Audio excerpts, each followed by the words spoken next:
This is the Equid E-Commerce Show with your host, Jesse Ness, along with Richard O'Tay.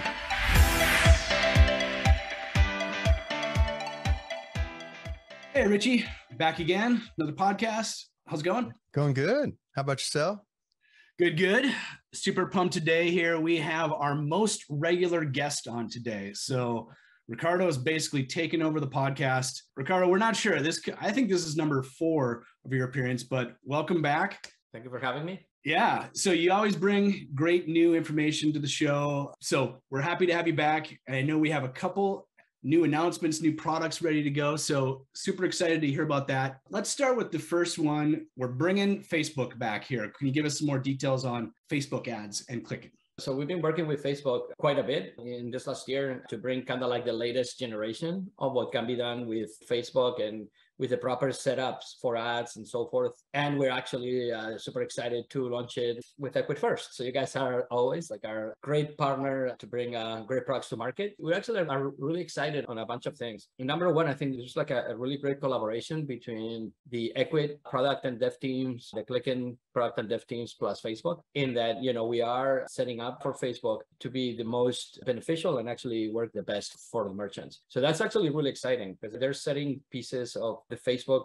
ecosystem with Equid, and then we're actually joining that to ours and then bringing together a truly great setup with the business managers set up correctly and their child business managers, which is quite unique. There's not that many platforms have launched that. You could ask yourself as a store owner, why is that important? And actually it's really critical, because if there's something that needs to get approved on your store or something that gets disapproved, you work directly with your store only. There's no other stores involved in all this. And in the past setups for Facebook, many times you had multiple stores under one business manager. And if one was for some reason disapproved, then, you know, your whole setup will go down. So actually it's really safe, really great way to do it. And then we also added not only retargeting, which is obviously great with dynamic listing ads, which probably we should just discuss that very briefly. But like, you know, basically what that means is like you go to the store, you go to the Equid store and you see a product, and then you go back into Facebook and then you see the product in Facebook and you click through and it takes you to the product view. Or if you actually put something on the shopping cart and then you abandon the shopping cart,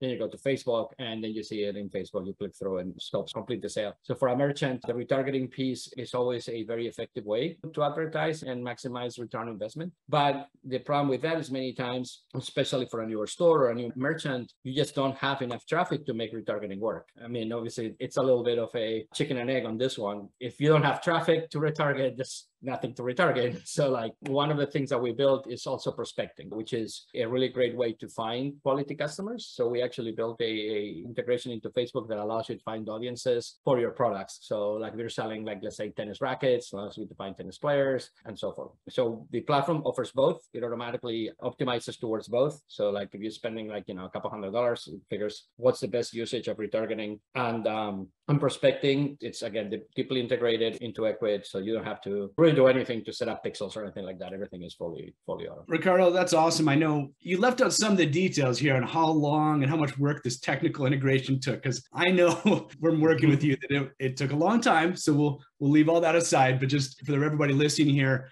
Richie and I have talked several times about remarketing is probably the easiest thing to do, or not the easiest. It's one of the most obvious things you should do. It's actually not really easy at all. If you've ever went down the path of dynamic product remarketing on Facebook and gotten frustrated, totally understand. You would not be the only one. So Ricardo's now and the Kliken team has basically put together this so you can do the remarketing, but product remarketing is difficult because there's a chicken and egg problem.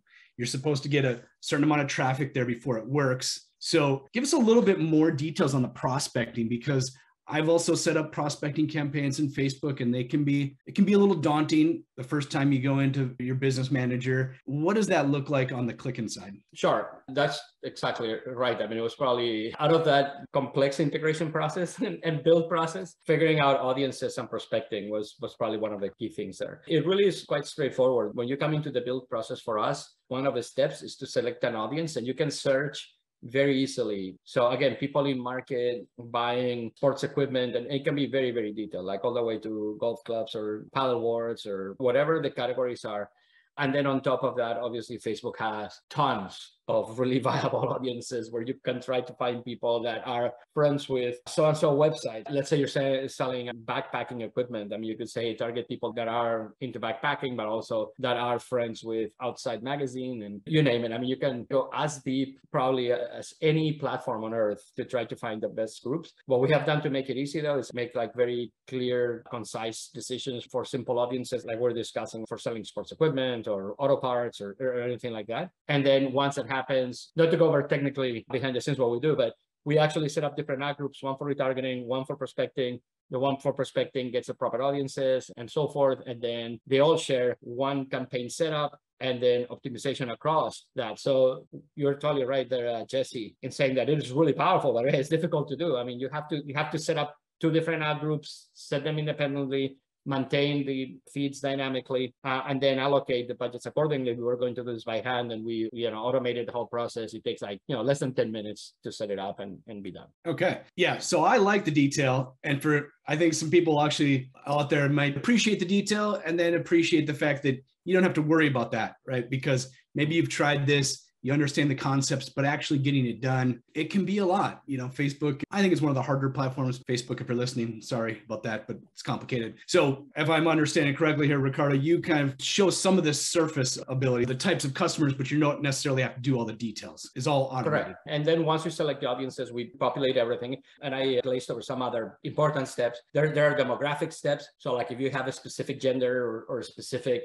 economic groups that you're targeting, or even age-related groups, there's demographic targeting, there's the audiences themselves, plus the retargeting audiences and so forth. So it's actually a pretty comprehensive tool set. Also, not to forget to mention, it's actually one of the key things that we have seen is really important. It really is somewhat difficult to get onto all these platforms, right? You have to be approved, not only for the quality of the campaigns themselves, but your product sets, make sure you have the right data elements on the feeds, make sure that you have the right setup for the store itself, like the refund policies and everything else. This is now Kliken 101. This is one thing that, we're really good at is we've built a very comprehensive set of quality assurance to make sure that by the time you're done with the campaign and you purchase a campaign, the campaign does go live. And we actually handhold the customers through the process of finding whatever they need to fix. I'll give you an example, like specifically for Facebook. To be able to show in the feeds for retargeting the products, you have to have like basically SKUs. A lot of stores, especially if you never advertise on Facebook, you don't know that, right? And, especially if you make your own t-shirts and things like that, you don't have SKUs on your t-shirts. So we actually detect all that and say, hey, you need to put us some SKUs. And most people know that the SKU can be anything you want. It could be Ricardo's t-shirt 1, Ricardo t-shirt 2. It's just, they just need a data element. So we help them through all that, which is really critical because onboarding, I would say, is probably the biggest, most difficult step in getting live with these campaigns. It's easy to get rejected. The products get rejected because of quality assurance issues and things like that. And we help the users across the journey to do that. One of the things I was going to say real quick that might have been missed there is anyone who's run ads at Facebook realizes that you don't actually get to call someone on the phone and talk to someone and say, why did that not pass? So not that everyone's going to be calling you, but you're effectively a middleman that has a lot of customers that's going to have some clout with Facebook. So you have a lot of intel that the end user wouldn't necessarily have. And you're helping walking through all these steps from the feeds to why it may have been rejected. It could have just been a poor quality photo, or they need a different kind of photo, or again, the SKUs, whatever it may be. It could have easily been missed there that just having you between the in-store user and Facebook is a huge potential just mental mind suck that it could have been for you to try to figure things out that you're going to help guide them through this process, the merchant that is. For sure, Richie. And actually, I would take this 10 times more because what you're saying is absolutely true. So what we do is we have our support group that's trained on all these products that you can actually call. We have phone numbers. We're not just send me an email, I'll get back to you, whatever. So you can actually call a human being and get on the phone. But exactly like you're mentioning, many times we collaborate very closely with our partners, in this case, Facebook. And if we find, we actually have already built in a feedback mechanism into the whole platform that if support continuously drives issues for a specific issue, like they actually surface enough times, hey, everybody, you need to have, for scarves, you need to have the color. I know this sounds kind of crazy, but actually after a little bit, it goes into our development roadmap. And we say, oh, okay, if you find a scarf, make sure that the UI for the quality assurance asks for a color, and we build it into the platform. So it's actually not only we provide support, which is absolutely great, the platform itself, as more and more people use it, becomes smarter and better at identifying what issues could potentially exist, surfacing them before they even happen. We usually talk to you, Ricardo, about Google Shopping and Google PMax, and that's a big issue in getting in with Google, is all these little issues just to launch. Kliken has that experience solving that for Google. Now it's with Facebook. And now I wanted to move on to kind of your new exciting initiative that I know plenty about, but really excited to share this. This is the Open Web Ads Initiative. Can you give us an explanation of what's going on there? So probably the most exciting development we've done, I would say in the company history. So I would say just the last couple of years. So we have built our own ads platform, Kliken Ads. And it's really exciting. It is basically an open web platform. So first, what is the open web and what do we mean by the open web? So when you say open web, basically what it means is the web outside of the walled gardens of, let's say, Google, Facebook, Pinterest, Etsy, everything that's kind of closed inside, right? So when you think about the open web, it's basically anywhere that you surf the web outside of google.com, facebook.com, pinterest.com, which is 90% of your surfing. So when you think about it, right? So when you go and watch your sports news or sports scores or stock market or whatever, your favorite TV shows, Bravo TV, whatever that is, whatever you go on all those websites, almost all of them are powered by advertising and they're on the open web. So basically what we have done is we built a platform that works actually very similarly as Facebook, but it's like basically Facebook on the open web. So basically you, as a store owner, you do the exact same thing. You select what audiences you want to target, and they are very detailed as well. So you could say, again, like tennis players, chess players, auto parts enthusiasts, all the way to some super tailored audiences, like people that watch the British Open. Let's say that you're actually selling golf clubs, right? Not only you can actually target people that are self-declared golfers, but actually people that are literally watching the British Open or that are on news about the British Open and things like that. So pretty much any category that you could think of, from cosmetics to any type of sports-related equipment, auto parts, travel, yoga, fitness, I mean, you name it, and we can be in front of them. And then the process is really simple. The build process is almost identical to all the build process that we put together. Just 4 or 5 steps. Our average customer gets done in less than 10 minutes. You select basically what audiences you like. We do a demographic filtering, like the same thing we do for Facebook. So you can select, what age groups you want to target and gender and so forth. And then basically select what product sets you want to target. So like your tennis rackets, whatever categories you want to target. And then just select a budget and go. And then it works exactly the same. We do prospecting and retargeting in one. So now your retargeting is in the open web, which is kind of cool. So like, you see the tennis racket and then you go to get your news and you see the tennis racket that you saw on the news side, you click through, brings you back, you buy it. So very powerful combination of prospecting and retargeting. And then we do the management of the ads. We build all the ad serving, all the technology for the ad formatting. We actually use a lot of AI in what ads to show. So we're always learning on improving the click-through rates on the ads and the performance of the ads. And right now we've launched, it's actually going really well. Return on advertising spend is comparable to Google. So we're very happy with the performance so far and super easy to use, super easy to deploy. The other thing I would say is it actually is easier to onboard because there's less restrictions. What we have seen is that it takes around 5 to 10 business days to get approved on shopping. On Kliken Ads, we're live in less than 24 hours. So it's actually a much faster way to just go live and start driving traffic. So yeah, Ricardo, I want to dive in a little bit more because it sounds similar to Google Shopping in a way because it's remarketing and such. And you mentioned it's a lot faster. Kind of compare it to Google Shopping for our listeners, right? Is it similar where it's going to be the product feeds and remarketing, and what would be the differences versus the old Google Shopping, which you can't really access anymore, I get? Sure. So I think probably the easiest way to look at it is this. If you look at Google Shopping, and again, maybe I'm going to get a little over technical here, but might as well. So you run a campaign and you can show up on Google search, on Google Shopping itself, like on the shopping tab, on YouTube as well. Your ads might show up on YouTube and also some other Google surfaces. And then when you click through the ad, or if you were actually on the website, then on Google Properties with double click, you can see the retargeting ads. So basically the way they do prospecting is through search. So you're searching for a product and you get to see the image, right? Or the product itself and click through. And then if you come to the website, then you get retargeting. And you can see the retargeting both on the open web or maybe YouTube. The way that we work is actually similar, but a little bit different. On the prospecting side, instead of saying, hey, I'm waiting for somebody to search for my product. So instead of saying, hey, I'm going to wait for somebody to search for a tennis racket, what we say is, okay,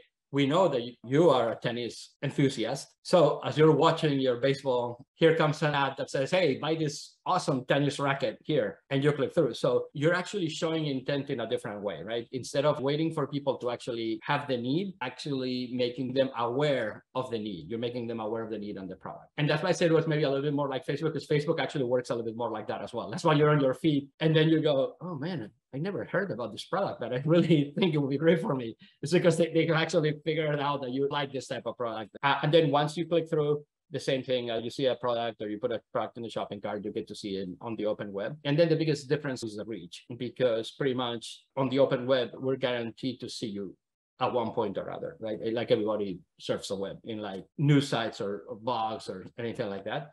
So it's actually a very powerful way to get in front of the right type of people. It's a little bit more, think about it this way, in the past, where you bought magazines that were very directly tailored to your hobbies. So for example, I love skiing, I love scuba diving, right? So I was just subscribed to both. So then you're reading the magazine and obviously every ad in there is like a perfect match for what you do. Is basically replicating that on the web experience in a very powerful way. Got it. So yeah, I think that helps explain it. So it's a little more like Google Shopping, but a little bit of that Facebook intelligence where, yes, it magically knows what you're interested in, even if you never clicked a box that said you're interested in it. And it also has a bigger reach than just Google properties. Is that a fair way of putting it? Yeah, that's a great way to put it. And then you're also right on what you mentioned early on, though, that is feed-based. So that's also like an overlap in the sense that, yeah, it's not like the ads are static banner ads, right? They're like feed-based. So we know what products you have in your store and then what products people see. And we use that to then generate ads on the fly. So the ads that you would see, Jesse, are different than the ones that Richie will see and the ones that I would see based on how we use the store. Got it. Makes perfect sense. Let me ask, so you have a bunch of customers use Ecwid by Lightspeed. The people who are signing up for the open web, are they generally people that have used Google Shopping and are looking to expand, or is it people fresh that are just saying this looks simpler and easier? Like, who does it benefit the most?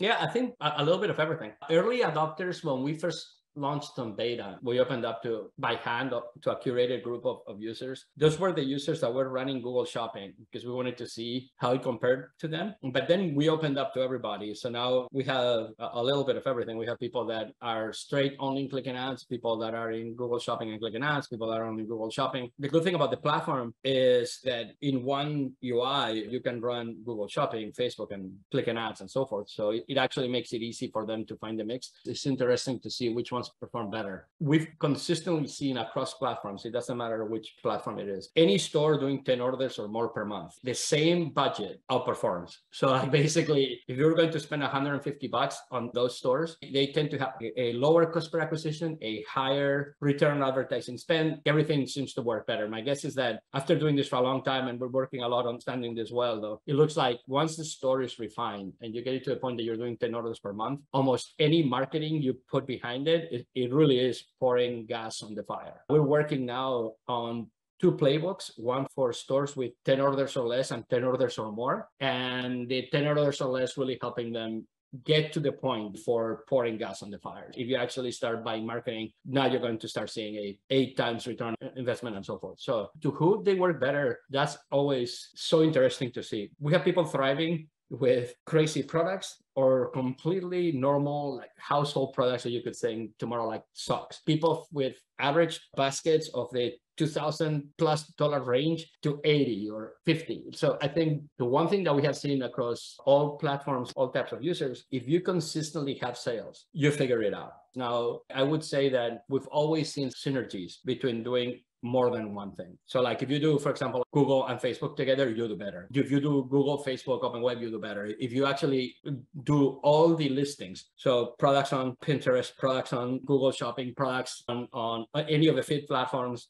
like Amazon, and then you add Google, and then you add Facebook. I mean, all of it works together because they actually are like, feeding people from different sections and then retargeting them wherever you are, because not everybody's in the same spot. You might be a very avid Facebook user, but not really ever on Google or things like that. And you might be Google and never Facebook, right? So it's good to have a little bit of everything. This really comes down to, at its base level, a data play. The more sales you have, the more data you can feed back. And you got machine learning at Facebook, you got machine learning at Google, Kliken taking this information and using machine learning, you got the open web. So the more data in, you're getting better and better at discerning what actually made it happen collectively, right? I could see how it almost exponentially can increase. I don't know about exponentially, but definitely there's a greater synergy for sure. Every single time you come on this show, it just makes me think every single time, unless someone wants to go in and do these things, like they just really love doing it, unless they really like being in there, really looking at everything and just enjoy that, I don't see why someone would not go use you for this. It seems like there's so many more useful things a business owner could do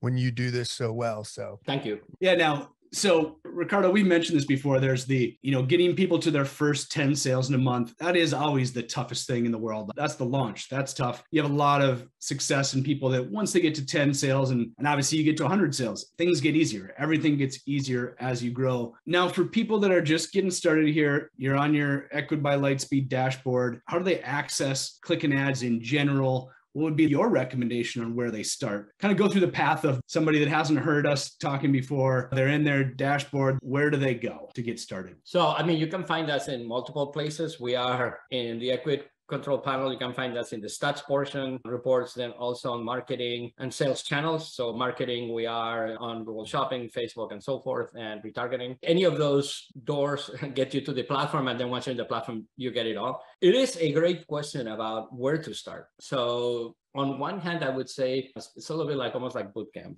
and like nobody likes boot camp, right? It's like pain. But if you go through the setup of either Facebook or Google Shopping, so let me take a step backwards. The easiest, fastest way, and I'm not saying that in any self-serving way, it's just absolutely true. It's Kliken ads because it is easier to onboard. There are less restrictions. However, though, that is also kind of the biggest danger for a brand new store, because it means that maybe you did not do everything you had to do to set up the store correctly. So you might not have the proper pricing. You might not have prices on your catalog. You might not have return policies and shipping policies and things that actually make a difference. So I would recommend to start with Google product listings, like with the Google free side, the shopping side, because there's no ads associated with that, and get that up and running. And that is like $10, so nothing. But it is a self-disciplining process. Once you actually are on Google Shopping, now you're actually driving traffic to the store and all your catalog has been set up correctly. Then I would highly recommend, I'm not going to plug Kliken ads shamelessly, to do Google ads, Facebook ads, or Kliken ads. Either one of them is going to work. Obviously, we built Kliken ads, so it's like super easy to use and gets you up and running. And now if you're on Google Shopping, product listings, Kliken ads,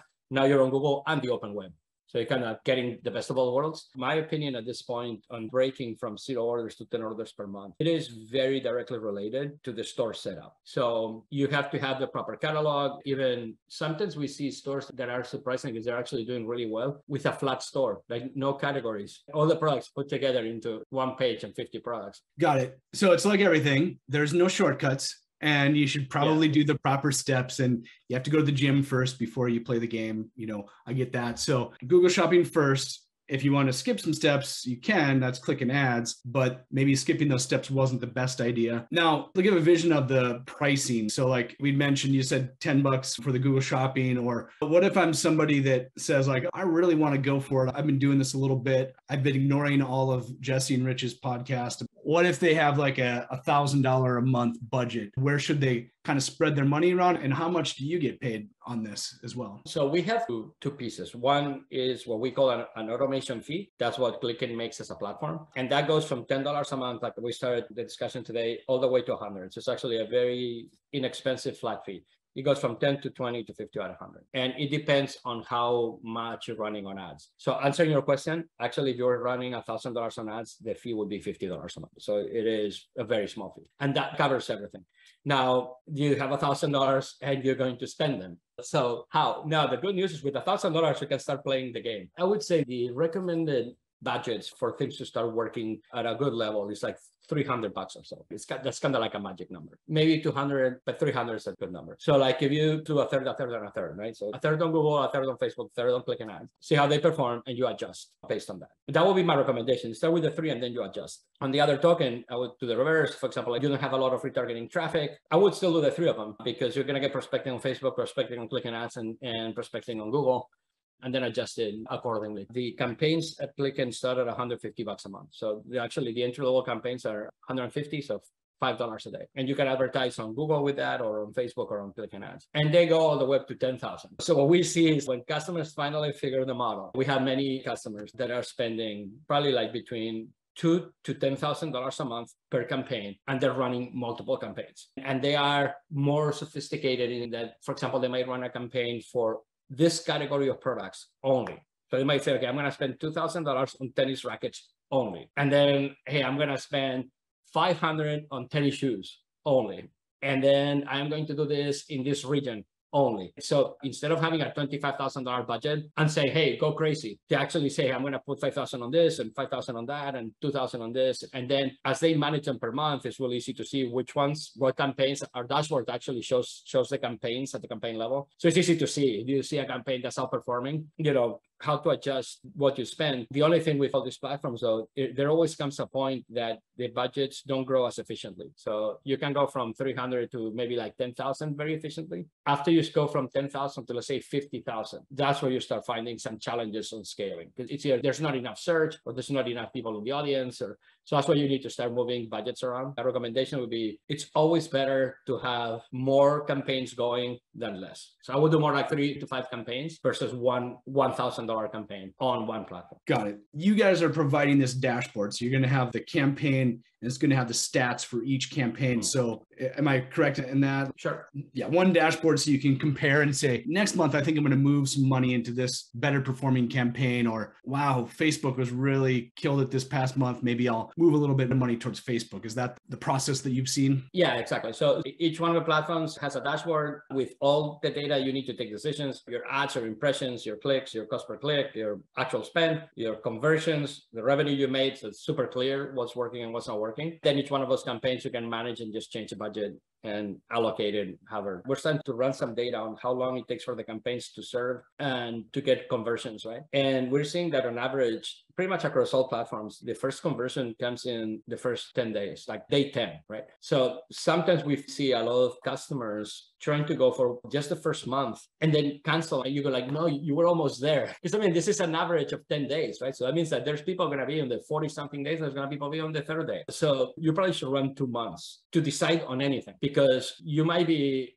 actually leaving a ton of money on the table if your sales cycles are longer. And actually, we know that from the organic store, right? We know how long it takes to purchase organically, even without marketing on the store. And that's something we're actually going to start surfacing to customers. Because I think many times the alignment is not correct, because the store owners don't know how long it takes for a customer to buy from first visit to the store to purchase, right? And they might be thinking, hey, it's a day or 2 days, or it's the same, it's one session, but actually it could be 20 days, it could be 30 days, who knows? So we're actually building a lot of that into a platform as well to provide the proper expectations on when are you going to see a first conversion, and then when you can expect the engine to start producing, because there's always a lot, between marketing to serving the ads to click to purchase, there's a lag just by the sheer nature of marketing. Great point. You mentioned earlier that in the prospecting, they're on Facebook and all of a sudden they're aware of a problem that they didn't even know they had. And now they know they have the problem. So they might not want to go rush and buy it right then, but they're thinking about it. And then a couple of days later, they get remarketed to with a different campaign, saying something slightly different, make them think about it again. Maybe they experienced that problem the day before, thinking about it a little more. Day 15, day 20, they're like, you know what? I want to take advantage of this. Maybe it's the 4th or 5th time that they've seen an ad that it finally clicks, no pun intended. This is where the machine learning, giving it time, Jesse, your analogy with going to the gym before you play the game. No one goes to the gym one time, lifts weight one time, and now all of a sudden they got the physique that they've always wanted. You got to maintain it. You got to keep giving it nutrients, all this stuff. And so combining all that together with the machine learning, and I think I heard in there, you're serving back up via the dashboard recommendations? Hey, I would start spending more on Facebook, or how exactly does that work? We provide a ton of recommendations. Most of the optimizations are AI based. So there's no, we're on autopilot. We fly the airplane. But we do actually surface, for example, what products are not working well and what products you should be taking out and things like that. And that is a huge focus for us for 2023. Right now, all the AI that's running, it basically takes a basket of products or a basket of keywords and optimizes it, right? It says, okay, you have $1,000, 100 products. What's the best way to do it? But it's not asking a question that actually is much more interesting. Why are you marketing those 1,000 keywords? You follow me? Do you know why do you break them out or automatically take some out or take some slivers of this complex optimization problem out? That is where we started. That's what Kliken started like 10 years ago in slicing everything. Like, what's the time of the day? What's the ROI by time of day? What's the ROI by keyword? What's the ROI? And actually, we would start taking slices out. So, hey, you shouldn't be running your marketing from 1 p.m. to 5 p.m. It's not performing as well as 5 p.m. to 10 p.m. So let's put all your budget on that, right? Things like that. And I think that is the next iteration up of our platform is surfacing all the recommendations, not from kind of the autopilot, the plane always flies the best way, but more like who should be in the plane, what type of fuel we put in the plane, all this other stuff to actually optimize it. And it's really exciting. There's a lot of opportunity for optimization there. There's a lot of opportunity for optimization on the catalogs. Like when you're talking about pictures, right? You can score pictures with the machine vision at this point. So we can actually see what pictures are being clicked on and what pictures are not being clicked on and surface that and say, hey, look, you might want to rethink your picture. Even get as sophisticated as giving them a kind of like a good guidance. It's like, it looks your pictures are too dark or they're too small or too out of focus, and score it and actually provide them feedback. So anyway, I am super excited about that. That's my new kind of pet project for 2023. So I think that's a plug for a future podcast there, Ricardo. We're going to bring you back to get that all dialed in. I'm excited about that. And I think open up a store, everybody, if you don't have one, or open up a couple, because the AI is coming to help you out instead of replace your jobs and all the scary thoughts about AI.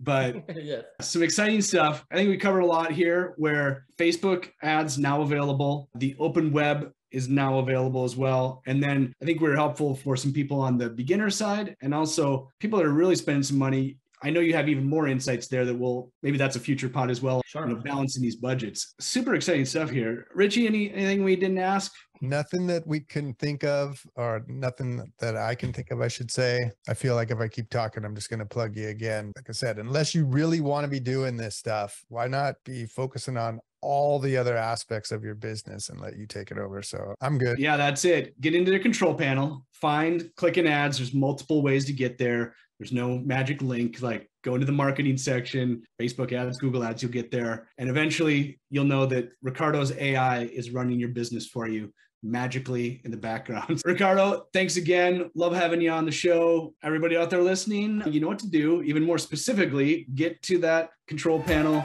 sign up for Kliken ads, and as always, get out there and make it happen, everybody. Bye-bye.